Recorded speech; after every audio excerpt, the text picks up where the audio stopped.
Hello students, दरअसल success academy online classes में एक बार पुनः आपका स्वागत है। मैं विशाल सर एक बार पुनः आपका स्वागत करता हूं। अब तक मैं आपको लगातार हिस्ट्री ऑफ इंग्लिश लिटरेचर से कनेक्टेड वीडियोस दे रहा था, लेकिन मेरे कई स्टूडेंट्स ऐसे हैं जो कि कह रहे थे सर ग्रामर पढ़ाइए। तो आज मैं अपने जो ग्रामर के स्टूडेंट्स हैं, जो टीजीटी, पीजीटी, क्योंकि दोबारा फिर से वैकेंसी आ रही हैं साहब, टीजीटी, पीजीटी की तैयारी कर रहे हैं, एलटी की तैयारी कर रहे हैं, जीआईसी लेक्चरर की तैयारी कर रहे हैं, सुपर टेट जूनियर की तैयारी कर रहे हैं और अन्य प्रतियोगी परीक्षाओं की, चाहे वो मेरे यूपी टेट के स्टूडेंट हों, चाहे सुपर टेट प्राइमरी के स्टूडेंट हों, जिसमें इंग्लिश आती है।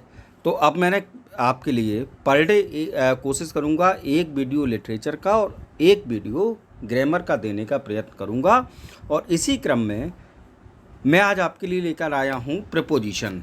ठीक है साहब, मैं प्रपोजिशन इसलिए लेके आया हूँ क्योंकि अगर आप मेरे चैनल से लेट जुड़े हैं तो मैं आपको बताना चाहता हूँ, मैं नाउन, प्रोनाउन, एडजेक्टिव और वर्ब्स 4 टॉपिक पढ़ा चुका हूँ। आप मेरे वीडियो के चैनल के प्लेलिस्ट में जाइए।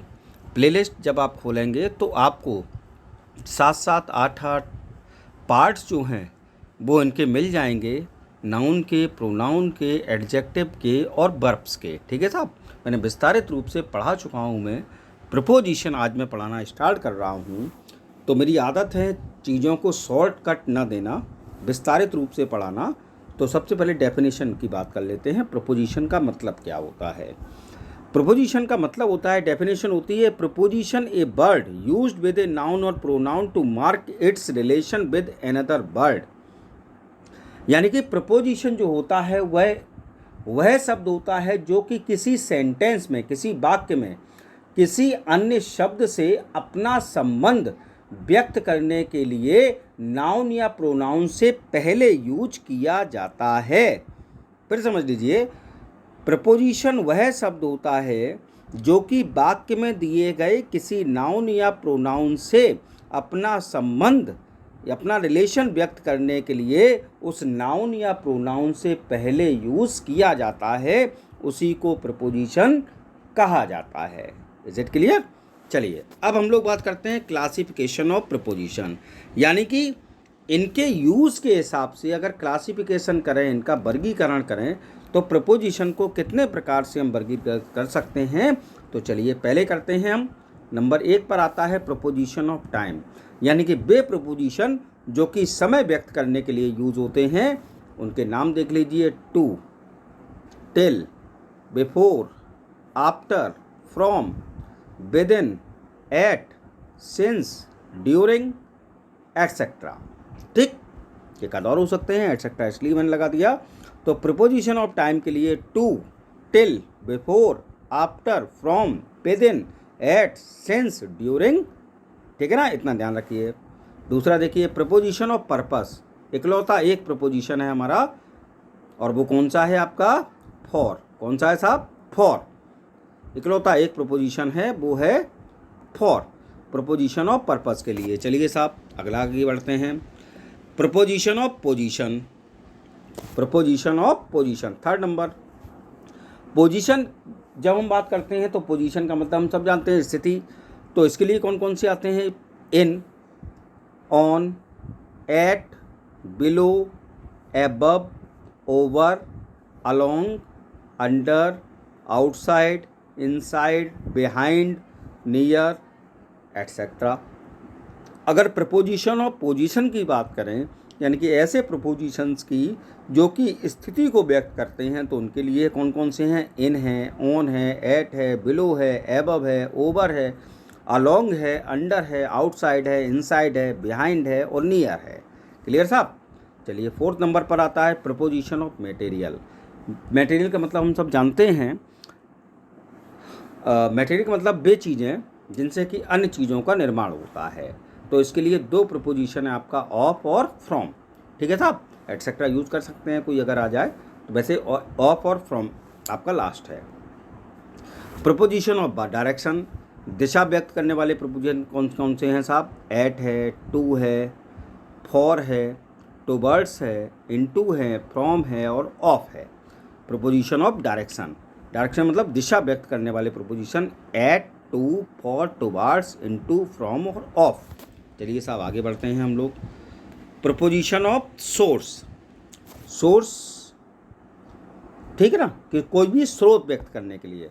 तो स्रोत व्यक्त करने के लिए हमारे 3 प्रोपोजिशन है, ऑफ, फ्रॉम और आउट ऑफ। ऑफ, फ्रॉम और out of.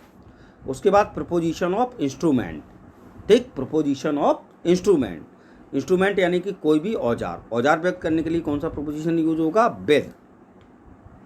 Proposition of agency, कर्ता व्यक्त करने के लिए, एजेंसी का मतलब होता है कर्ता, तो कर्ता व्यक्त करने के लिए बाई, विद और थ्रो, बाई, विद और थ्रो। उसके बाद आता है 9 number proposition of possession, possession यानी कि अपना हक, मालकाना, तो उसके लिए 2 प्रोपोजिशन है, ऑफ और विद। कौन कौन से प्रोपोजिशन है साहब, प्रोपोजिशन ऑफ पोजेशन के लिए ऑफ और विद। और लास्ट आता है 10 number proposition of addition, addition यानी कि जोड़, और जोड़ने के लिए कौन सा प्रोपोजिशन आता है, विद। ठीक है साहब, तो ये 10 टाइप की क्लासिफिकेशन ऑफ प्रोपोजिशन है, यानी कि अगर प्रोपोजिशन को हम वर्गीकृत करते हैं तो वो 10 प्रकार के होते हैं, ध्यान रखिएगा साहब। चलिए अब हम लोग बात करते हैं काइंड्स ऑफ प्रोपोजिशन की, प्रोपोजिशन के प्रकार। ठीक, वो प्रकार नहीं थे, वो क्या थे, वर्गीकरण थे। और अब हम लोग जो वर्गीकरण से प्रोपोजिशन हमारे पास हैं उनकी काइंड्स की बात कर लेते हैं, प्रकार की बात कर लेते हैं। तो 3 प्रकार के साहब होते हैं, सिंपल, कंपाउंड और फ्रेज प्रोपोजिशन। सबसे पहले सिंपल की बात कर लेते हैं। ऐसा कोई भी प्रोपोजिशन जिसको बोलते समय आपको ऐसा लगे कि ये इन वर्ड्स, इस वर्ड्स के सिवा किसी अन्य वर्ड की ज़रूरत इस वर्ड को नहीं है, या किसी अन्य अल्फ़ाबेट की ज़रूरत इस वर्ड को नहीं है, ये अपने आप में पूर्ण वर्ड है, वो सिंपल प्रोपोजिशन है। जैसे कि at, by, for, from, in, of, on, out, till, up, with, throw. अब इनमें ऐसा कोई भी शब्द नहीं है, आप देख लीजिए, जिसमें आपको ऐसा लगे किसी अन्य एक सिंगल अल्फ़ाबेट की भी ज़रूरत पड़ी हो अलग से बोलने के लिए। ठीक, तो वो हो गए सिंपल प्रोपोजिशन। चलिए कंपाउंड प्रोपोजिशन की बात कर लेते हैं।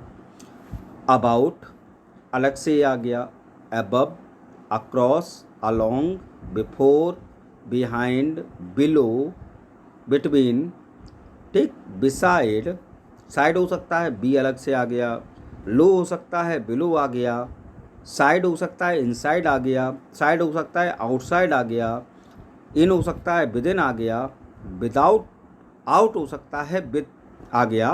तो ऐसा कोई भी प्रपोजिशन जिसको बोलते समय आपको ऐसा लगे कि कम से कम 2 शब्द इसमें मिले हैं, मतलब 2 अलग अलग वर्ड्स मिलकर ऐसा ये तैयार हुआ है, ठीक, एबव मतलब अलग जो भी हैं, तो उनको हम लोग कंपाउंड प्रीपोजिशन के लिए लेके जाते हैं। चलिए साहब, तीसरा फ्रेज प्रीपोजिशन क्या होते हैं, इनसे भी आपका परिचय करा देते हैं साहब। फ्रेज प्रीपोजिशन का मतलब कम से कम 2 अलग अलग शब्द मिलकर जब किसी बात का अर्थ देते हैं तब उसको फ्रेज कहा जाता है। अकॉर्डिंग टू, के अनुसार, along with, by means of, according to 2 महीने बढ़ गया, अलॉन्ग विद 2 महीने बढ़ गया, लेकिन बाई मीन्स ऑफ 3 में आया, फिर बाई वे ऑफ फिर 3 में आ गया, इन फ्रंट ऑफ फिर 3 में आया, इन एडिशन टू फिर 3 में आया, और इन स्पाइट ऑफ फिर 2 में आया। अलग अलग करें तो इन अलग, स्पाइट अलग और ऑफ अलग, फिर 3 हो गए। तो ये सब हैं फ्रेज प्रपोजिशन, यानी कि वाक्यांश प्रपोजिशन। Is it clear? तो यहाँ तक प्रपोजिशन के टाइप हो गए। अब मैंने ये सोचा अगर इतना छोटा वीडियो बनाऊंगा प्रपोजिशन के लिए तो मेरे स्टूडेंट कहेंगे सर को प्रपोजिशन पढ़ाना नहीं आता, इसलिए इसको थोड़ा बड़ा करने का प्रयास किया। बड़ा इसलिए किया कि अगर आप कहेंगे सर कि प्रपोजिशन को डिटेल में पढ़ाइए कमेंट बॉक्स में, तो प्रपोजिशन को डिटेल में पढ़ाऊंगा, नहीं तो ऐसे ही 1-2 वीडियो और बना के मैं प्रपोजिशन ख़त्म कर दूंगा। मैंने जितने प्रपोजिशन आपको 10 क्लासिफिकेशन दिए हैं प्रपोजिशन के, और उसमें जितने प्रपोजिशन आए हैं उनके जितने मैक्सिमम प्रयोग हो सकते हैं वो मैं आपको दे दूंगा, अगर आप लोग कमेंट बॉक्स में जाकर मुझसे ये कहेंगे कि सर आप प्रपोजिशन को विस्तारित रूप से पढ़ाएं। नहीं तो कोई बात नहीं, आप अपने में खुश और मैं अपने में खुश। चलिए, सबसे पहले use of in and at. हम लोग दो प्रपोजिशन को एक एक साथ लेकर चल रहे हैं, तो इन और एट के बीच अगर हम कंपैरिजन करें तो क्या है, इनका यूज़ देशों और बड़े नगरों के लिए किया जाता है। अगर हम बात करें इनकी, तो जब आप प्रपोजिशन इन का यूज़ करें तो ध्यान रखें इनके बाद जो शब्द आएँ वो या तो देशों के नाम हों या बड़े बड़े नगरों के नाम हों। बड़े का मतलब बिग सिटीज़ के नाम। जबकि अगर आप एट का यूज़ कर रहे हों तो नाम छोटे शहरों के हों या गाँवों के हों। ठीक, छोटे शहरों के हों या गाँव के हों। जैसे मैं यूपी में रहता हूँ, तो मैं कह सकता हूँ राम इज इन कानपुर। मैं जानता हूँ कानपुर एक बहुत बड़ा शहर है, यूपी का सबसे बड़ा शहर है कानपुर। ठीक, तो मैंने कानपुर लगा दिया। मैं कहूँ सीमा इज एट लालपुर सॉरी, मैं जहाँ रहता हूँ वहाँ से कुछ दूरी पर एक गांव है लालपुर। अभी मैं 10 दिन पहले गया था, इसलिए मुझे याद है लालपुर गांव 15 दिन पहले। तो लालपुर गांव का नाम है, विलेज नेम। तो विलेज नेम है तो मैं कह सकता हूँ ये इससे पहले एट आएगा। अब अगर उससे ऊपर चलिए ठीक। अब एक ही वाक्य में अगर बात करनी हो तो मैंने कह दिया कि I live at Lalpur in Mainpuri, क्योंकि मैं कह सकता हूँ लालपुर छोटा है क्योंकि वह मैनपुरी शहर के अंदर आता है। तो सबसे ज़्यादा अगर इनमें से क्वेश्चन पूछा जाता है एरर में तो ये आएगा कि I live in Lalpur at Mainpuri. तो आपको चेंज करना पड़ेगा कि I live at Lalpur in Mainpuri. छोटे स्थान से पहले एट और बड़े स्थान से पहले इन। Is it clear? चलिए आगे बढ़ते हैं साहब। अब अगला आता है use of in, at, to and into. एक तरफ है हमारे पास दो शब्द इन और एट, और दूसरी तरफ है साहब टू और इन टू। चलिए इनकी कंपैरिजन कर लेते हैं। इन और एट का यूज स्थिर वस्तुओं के लिए, थिंग्स एट रेस्ट के लिए किया जाता है। ध्यान रखिए साहब, इन और एट ये दो शब्द ऐसे हैं जिनका यूज काय के लिए किया जाता है, स्थिर वस्तुओं के लिए। स्थिर वस्तुओं के लिए यानी थिंग्स एट रेस्ट के लिए किया जाता है। जबकि टू और इन टू का यूज गतिशील वस्तुओं यानी कि थिंग्स इन मोशन के लिए किया जाता है। ठीक, इन और एट काय के लिए यूज होते हैं, स्थिर वस्तुओं के लिए, वे वस्तुएं जो कि रेस्ट पर होती हैं। जबकि टू और इन टू का यूज किन वस्तुओं के लिए होता है, थिंग्स इन मोशन, वे वस्तुएं जो कि गतिशील अवस्था में होती हैं। जैसे कि मैं कहूँ Ram is in bed, Ram बिस्तर पर है। अवस्था कैसी हो गई उसकी साहब, स्थिर अवस्था हो गई, things at rest. He is at the top of floor, वह कोई बिल्डिंग मान लीजिए उसकी टॉप फ्लोर पर है, तो टॉप फ्लोर पर है तो फ्लोर चलने तो नहीं लगेगी साहब, तो उसकी अवस्था भी कैसी हुई, स्थिर। तो ये तो भैया दो स्थिर अवस्था हो गई, तो इसलिए दोनों में कौन सा सब सही हो गया, दोनों में स्थिर अवस्था है। एक में इन आ गया और दूसरे में एट आ गया। इन मतलब बिस्तर में है और टॉप एट इसलिए लगाया क्योंकि वो टॉप फ्लोर पर है। चलिए अब दूसरा देख लेते हैं इसी में। वी रैन टू कॉलेज, हम कॉलेज के लिए दौड़े। अब जब दौड़ोगे तो अवस्था कैसी हो जाएगी, गतिशील, मोशन, थिंग्स इन मोशन। और फिर अगला देख लीजिए आप साहब, Ram jumped into the river, Ram नदी में कूदा।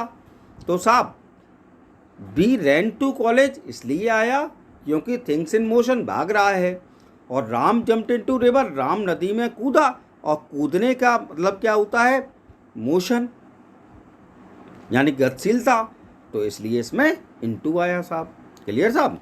चलिए अब आगे बढ़ते हैं। Use of on and upon, use of on and upon. On का यूज जनरली स्थिर वस्तुओं के लिए किया जाता है, जबकि अपॉन का यूज गतिशील वस्तुओं के लिए किया जाता है। ध्यान रखिएगा साहब, प्रायः जनरली ऑन का यूज क्या के लिए होता है, स्थिर वस्तुओं के लिए, जबकि अपॉन का प्रयोग गतिशील वस्तुओं के लिए। Ram set on a chair, Ram एक कुर्सी पर बैठा है, अवस्था कैसी हुई उसकी, स्थिर हो गई साहब, ठीक। और the rat ran upon the table, चूहा टेबल पर भागा। जब भागा तो उसकी अवस्था कैसी हुई, गतिशील। दोनों का मीन्स क्या है, पर। अब मैं अभी ज़्यादा विस्तार से नहीं पढ़ाऊंगा, आपको कमेंट में बताना पड़ेगा, तब मैं विस्तार से पढ़ाऊंगा। अभी तो मैं बहुत सिंपल से रूल आपको दे दे रहा हूँ।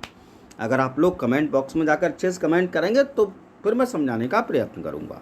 चलिए ठीक साहब, अगला चलते हैं। Use of till and to. Till का यूज़ टाइम के लिए होता है, जबकि टू का यूज़ प्लेस के लिए होता है। टिल तक, टू तक, दोनों का अर्थ होता है तक। टिल का यूज़ होता है समय के लिए और टू का यूज़ होता है प्लेस के लिए। Rita slept till 9 AM। Rita सुबह 9 बजे तक सोती है, कोई दिक्कत नहीं, क्योंकि टू लगा हुआ है, सॉरी टिल लगा हुआ है, हो सकता है क्योंकि समय के लिए आता है। Sunita walk to temple. Sunita कहाँ तक टहलती है, टेम्पल के तक, तो भैया ठीक। प्लेस का नाम आ गया, स्थान का टेम्पल, वो भी सही है टू हमारा। चलिए अगला बढ़ते हैं हम लोग। Use of with and by. चलिए इसको देख लेते हैं। विद का यूज इंस्ट्रूमेंट के लिए किया जाता है जिससे कार्य पूर्ण हुआ हो, यानी कि विद का यूज क्या के लिए होता है, इंस्ट्रूमेंट, किसी हथियार के लिए। और कौन से हथियार के लिए, जिससे कोई कार्य पूर्ण हुआ हो। चलिए ठीक है साहब। बाई का यूज कार्य करने वाले एजेंट के लिए होता है, कर्ता के लिए होता है, जिसके द्वारा कार्य पूर्ण हुआ हो। ध्यान रखिएगा साहब। विद का यूज इंस्ट्रूमेंट के लिए है। जैसे मान लीजिए मेरे हाथ में कुल्हाड़ी है, कुल्हाड़ी, अगर मैं सिर्फ कुल्हाड़ी की बात करूंगा तो विद आएगा, और कुल्हाड़ी चलाने की बात करूंगा क्योंकि मेरे हाथ में है तो बाई आएगा। इससे ज़्यादा सिंपल तरीके से मैं नहीं समझा सकता साहब। अगर मैं हाथ में कुल्हाड़ी पकड़े हूँ, अगर सिर्फ कुल्हाड़ी का वर्णन करना है तो विद, और अगर कुल्हाड़ी चलाने का वर्णन करना है तो बाई, क्योंकि वो मेरे हाथों से ही चल सकती है साहब। The robber killed him with an axe. Robber ने उसे एक एक्स से मार दिया। मान लिया साहब, बिल्कुल सही बात है। The Apple was cut by her. Apple किसके द्वारा काटा गया, उसके द्वारा। अब वो कह सकता था कि the robber killed by her, हो जाता, क्योंकि उसने किसी से काटा होगा, हाथ से काटा है ना, ठीक। तो robber killed him with an axe, robber ने उसे मार दिया कैसे, एक्स से। लेकिन एप्पल किसके द्वारा काटा गया, उसके द्वारा, उसके हर मतलब किसी महिला के द्वारा। महिला यानी कि लिविंग बीइंग, ठीक। और एक्स क्या है, इंस्ट्रूमेंट। अब ऐसे समझ लीजिए साहब, ठीक। चलिए आगे बढ़ते हैं। Use of in and with in. इनका यूज उस समय होता है जब कोई कार्य निश्चित समय के अंत में हो और इस शब्द के बाद कोई समय सूचक नाउन यूज हो। अब ध्यान रख लीजिए, आपको ध्यान रखना है इन और विद इन का यूज। इनका यूज आप तब करिए, पहली बात तो कोई बात है कि निश्चित समय के अंत में कोई कार्य चल रहा हो तो होगा, और इनके बाद कोई एक समय सूचक नाउन आना चाहिए, यानी कि टाइम शोइंग नाउन आना चाहिए। और विद इन का यूज तब होता है जब कोई कार्य समय के अंदर ही होना है, ठीक। I will return in an hour. मैंने इन लगाया ये देखते हुए कि उसके बाद आवर लिखा हुआ है, यानी कि नाउन यूज, ठीक। नाउन यूज हुआ है इसलिए मैंने इन लगाया। I will return with in an hour. अगले सेंटेंस मैंने सोचा कि मैं 1 घंटे में हर हालत में वापस आ जाऊंगा, तो मैंने लगा दिया विद इन। अगर आप 1 घंटे में वापस नहीं आ सकते तो आप इन लगाइए, और 1 घंटे में हर हालत में वापस आ सकते हैं तो विद इन लगाइए, ठीक। जो समय दिया है उसके अंदर कोई काम होना है तो विद इन, और अगर समय देके और हो सकता है कि वो काम उसमें ना हो पाए तो that's why you can use in. चलिए साहब, use of between and among की बात कर लेते हैं। दोनों का अर्थ होता है मध्य में या बीच में। सब जानते हैं बिटवीन का यूज 2 के लिए और अमंग का यूज 2 से अधिक के लिए होता है, चाहे वो व्यक्ति हो चाहे वस्तु हो। पहला, divide this mango between Ram and Shyam. बस ठीक है, बांट दिया कि मैंगो किसके बीच में, राम और श्याम के बीच में। कितने हैं, 2 ही तो हैं, चलिए बिटवीन आ गया। अगला, distribute this fruits among boys. इन फलों को बॉयज़ में बांट दीजिए। ठीक है, बॉयज़ क्या मतलब है, 2 से अधिक हैं। तो हमने क्या कह दिया, अमन।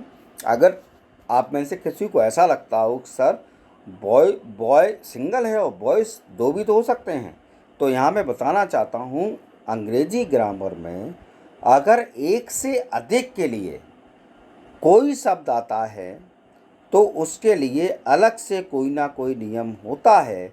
और ऐसा नियम ये है कि अगर 2 के लिए कोई बात होगी तो उन 2 के नाउन आपके लिए सामने यूज़ होंगे। जैसे राम एंड श्याम आया था, नहीं तो यहाँ भी ये हो सकता था divide this mango between boys. नहीं हो सकता है, क्यों नहीं हो सकता, क्योंकि दिस मैंगो लिखा है राम एंड श्याम, इसीलिए इसके लिए यूज हुए हैं कि ये बात 2 के बीच है। लेकिन distribute this fruits among boys इसलिए आया है क्योंकि बॉयज़ 2 से अधिक हैं साहब। चलिए आगे बढ़ते हैं साहब, और आज की वीडियो का लास्ट रूल की बात कर लेते हैं। Use of beside and besides. Beside means by the side of, निकट या पास। बिसाइड का अर्थ होता है निकट या पास, बाई द साइड ऑफ। जबकि बिसाइड्स का मीन्स होता है इन एडिशन टू, इसके अतिरिक्त। ठीक, beside means by the side of, निकट या पास, और बिसाइड का मीन्स क्या होता है साहब, इसके अतिरिक्त। Come and sit beside me, मैं कहूँ आओ और मेरे पास बैठो। जब मैं पास कहूँगा तो कौन शब्द आएगा, बिसाइड, प्रपोजिशन के रूप में। और जब मैं कहूँ मेरे पास एक कार के अतिरिक्त एक ट्रक भी है, तब मैं यूज़ करूँगा बिसाइड्स। कौन सा यूज़ करूँगा साहब, बिसाइड्स। तो आज मैंने आपको प्रपोजिशन की डेफिनेशन दी, प्रपोजिशन के 10 प्रकार के क्लासिफिकेशन दिए, 3 प्रकार के प्रपोजिशन के आपको टाइप्स बताए, और कुछ जो बहुत इम्पॉर्टेंट कंपैरिजन के साथ जो प्रपोजिशन हैं उनके बारे में बताया। अब मैं वीडियो आपके लिए मैंने दिया है। अगर आप लोगों को वीडियो अच्छा लगे तो प्लीज़ लाइक करें, कमेंट करें, और कमेंट में ये ज़रूर बताएं कि आपको वीडियो अच्छा लगा, और मैक्सिमम लोगों के पास शेयर करें, तो मुझे भी प्रेरणा मिलेगी कि मैं आपको जितने भी प्रपोजिशन अभी मैंने दिए हैं उनको बहुत अधिक विस्तार से पढ़ा सकूं, जिससे कि आप कोई भी एग्ज़ाम देने जाएं तो प्रपोजिशन को लेकर कम से कम आपके पास से गलती ना हो। मेरा वीडियो अंत तक देखने के लिए बहुत बहुत धन्यवाद। और यदि आप मेरे चैनल से अब तक पहली बार जुड़े हैं, आपने मेरा चैनल सब्सक्राइब नहीं किया है, तो प्लीज़ सब्सक्राइब माई चैनल, और अधिक से अधिक लोगों तक आप मेरे चैनल को शेयर करें। Thanks for watching. Stay home, stay safe, good night, sweet dreams, stay. जय हिंद, जय भारत।